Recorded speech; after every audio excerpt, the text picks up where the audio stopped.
Check the mic and make sure it sound right, boys.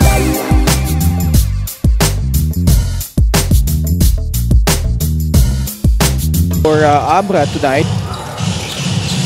in lieu of Marwin Taiwan now coming off the bench. Dave Ildefonso hits his first free, and Abra strikes first here.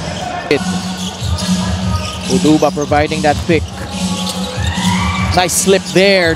John Oduba scores, and Abra off to a 5-0. Oduba, he pretty much, lalo na short roll, malaking bagay yung mga slips na ganun para kay John Oduba, but Ethan Galang as well.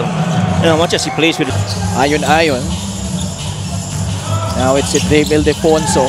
Makes his move, turns around, finds John Oduba inside. Basket plus the foul for the former Parañaque Patriot. Now Dave the third best when it comes to passing. That even brings all the more a new dimension to the kind of competitive games na involved sila in.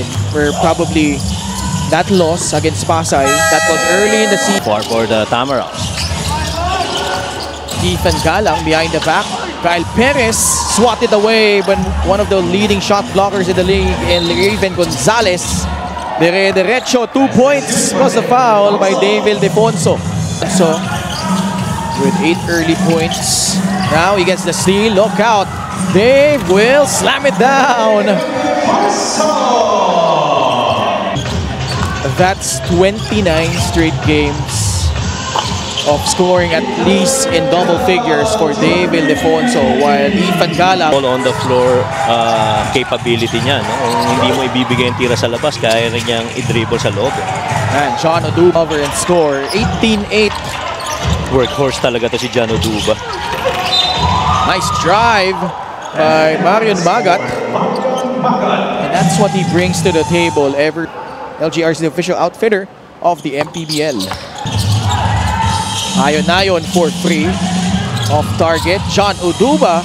Nice cut in. At naiiwan ka nitong pace na nilalaro nitong Abra Weavers. You know, Weavers are gonna score a lot of points in the paint. Raven Gonzalez. Ildefonso. Skip pass. Muntik nang maagaw, but they recover. Pero hands by Kong with active hands, able to deflect that pass. RJ Ramirez, pull-up jumper is good. Over nito ni RJ. Immediately catch and shoot. Oduba, mid-range. Dave Ildefonso. Whether he takes the shot from the outside or tries to attack down the middle of the lane, he is going to have advantage. Dave with 5 on the shot lock. Takes the free and makes it. Second free from Dave Ildefonso. Dave Ildefonso again. Pintoro gets it back. Ashon Andrews is cleared. Nati missing that jumper. Marion Magat with a rebound. Outlet to Jonas Tibayan. Goes inside for the scoop. Under a minute remaining in the first frame, Marion Magat. You see the value of Marion Magat. Those two guys. Gonzalez. Oduba from 20 feet. Oh man, John Oduba. At saka nag-benefit rin siya doon sa couple of feeds ni ni Dave Ildefonso kanina sa baba, and Dave really tries to find it. Marion Magat though. Lusok si Mario. Down. Less movements, more details.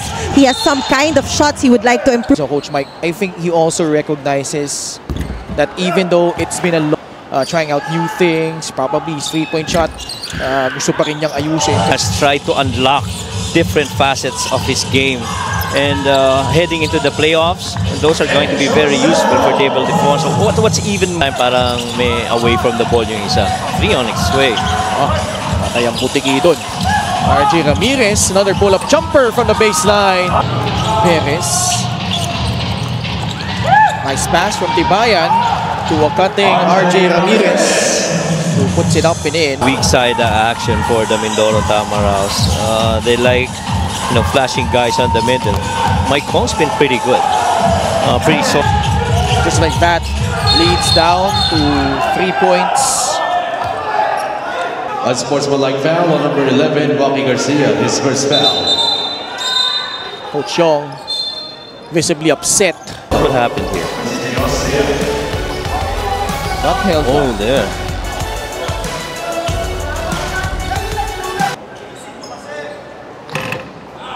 Gets that one to trickle in. 32-30. And so surely the Weavers expect that these guys are gonna come in tough. David Defonso back in.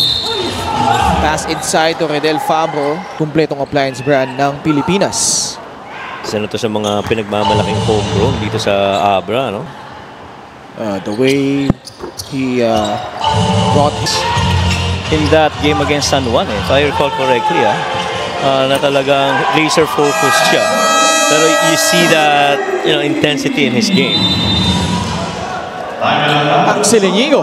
Getting those second chance opportunities, which they were a +10, and they also had 15 more offensive rebounds. Yun ang naging resulta para sa kanila. Rebound Galang. The outlet to Axel Inigo. Puts it in. Missing the three. Inigo. Reach at the clock. Now he attacks. Pocket pass to Marion Magat, who banks it. Ildefonso goes inside and setting up Raven. Joshua David. So if he's not scoring, he's dishing. Oh man. Ethan Galang has the green. They've lost it. Got it back. Oops. Somebody held on to John Oduba. Wala yan.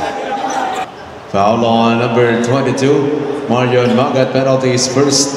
Unsportsmanlike foul on number 24. John Oduba in second.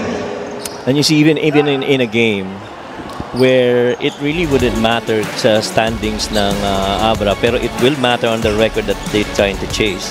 Kita mo yung pagiging focus rin ng nila Coach Yong and the Abra Weavers.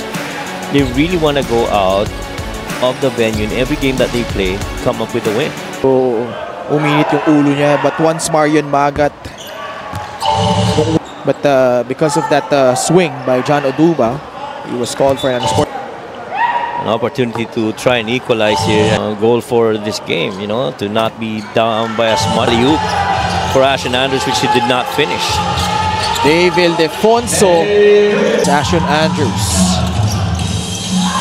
The feed as Axel Inigo slips. John Oduba grabbed the offensive rebound, put back in, and a bonus free throw coming up after getting sanay din dun sa naging sistema niya with Coach Mike Sagigit when he played. 7.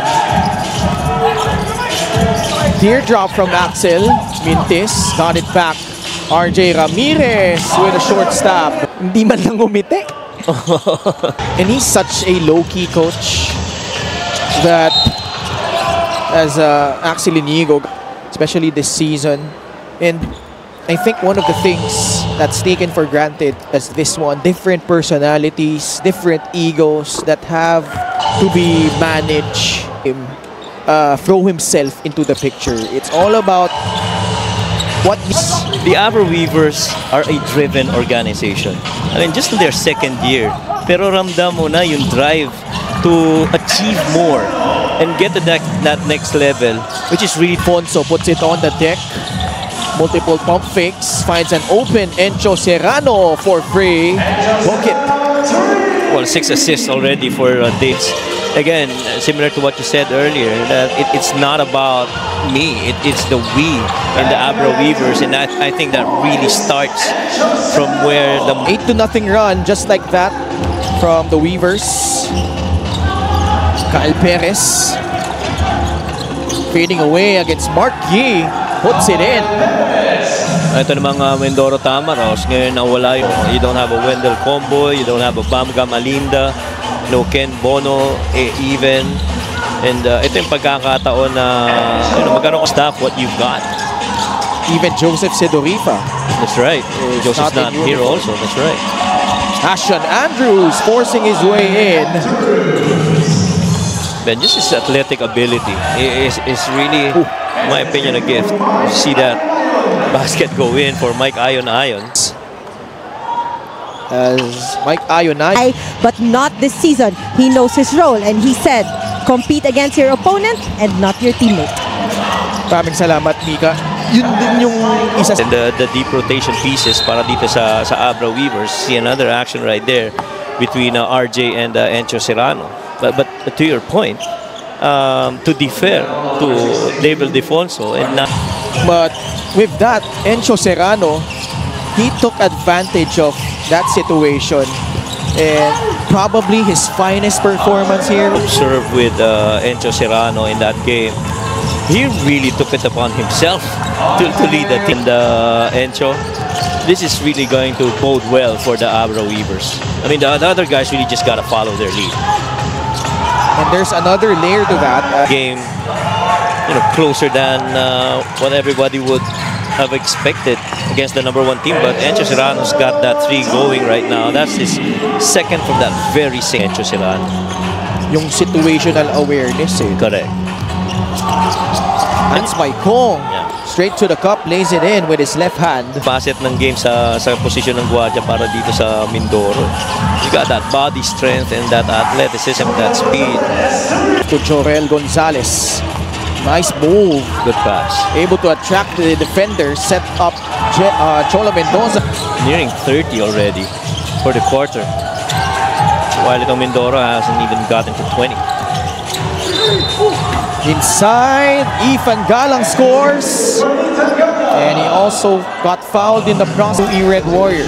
And gaano ka-importante yung ganyang sitwasyon na yan para kay Ethan Galang. Magkakaroon ng instances post-season that he will per game. Itong si Raven Gonzalez. Even coming in third when it comes to rebounds. So, anything... Numbers for the guys in white. Joshua David, Mark G, balik kay CJ Austria. This yung kanyang layup doon. At saka ang clear separator rin doon, Ken, yung free throws. The free throw makes, that's a plus 14 make. Good rejection right there by Hans. 3 on its way. Ethan Galang puts it in from downtown. The lead is down to 10. Threes. Serrano can't answer. Mark Yee with offensive rebound. Mark Yee, PBL All-Star. If wherever... Oh my God, di naman siguro. Di ba? 1982, hindi. 1982. Antayin natin yung sagot ni Coach Dino. Chano Duma puts it in. First half for the most part. Encho Serrano, nice pass to David Defonso. Encho Serrano sa loob, doesn't get the friendly bounce. El Defonso grabs it and lays it in. Into the paint, enough body strength and the balance to finish it off. Oh wow! You saw from a mile away, Encho Serrano really wanted that free. Zit. Soars and scores. Encho Serrano, 5 consecutive points in the MPBL 7th season. David Defonso, third guy with at least 20 points. Ramirez baseline drive. Strong take to the basket. Napangiti na lang si Encho Serrano doon. Acknowledging that, and even starting in the play-in, depth is gonna be a huge factor. And they can't rely solely on those 3 guys, Ino Comboy, Bam Bam Gamalita, and Joseph Sedoripa. Chip in, the Ethan Galangs, the Checo Bancales, the Ray Bienes, even this guy, Ashen Andrews, Ken Bono. They're serviceable big. Fourth quarter, a minute left in regulation. Cholo Mendoza getting the Abra Solid North 178. Maicon with his Ashen Andrews pushing it. Nice pass. Maicon in stride, lays it in. Guard performers they're gonna need from Jeco, not to be solely dependent on Axel on the point guard spot. Congratulations, Encho. Yun na naman na nakita namin, nagsimula si Dave sa first half, tinapos mo nung second half, meron kang 29 points and 11 rebounds ngayon. Medyo, double-double performance mo, nalagpasan mo yung huling performance mo. Ano masasabi mo sa larong ito? At dun nga sa tandem nyo ni Dave na talagang nakakatakot sigurado para sa ibang teams. Yun lang, kasi nag-struggle kami sa first half, so sinabi ko sa sarili ko na siguro kailangan ko mag-step up. So yun, binigay ko lang yung best ko, and yun nga, yung kay Dave na sinasabi nyo, wala naman kasing kailangan na patunayan dito knowing na parehas na kami nga dito sa team, so kailangan talaga namin alamin namin kung ano yung ikakapanalo ng team namin. Kung siya yung mainit, ibibigay namin sa kanya. Kung ako yung mainit, binibigay naman niya sa akin. So yun lang, thankful ako kasi sobrang humble yan ni Dave, and yung lahat ng team talagang yung team effort and yung tiwala sa isa't isa andun talaga lagi. And so lahat na ipakita nyo na dito sa regular season, lahat ng kaya gawin ng Abra Solid North Weavers, at alam kong hindi iba sa'yo ang paghahanda para sa playoffs, 2 beses ka na nag-champion. Pero anong iba sa pagsama mo dito sa Abra Weavers ngayong taon na to?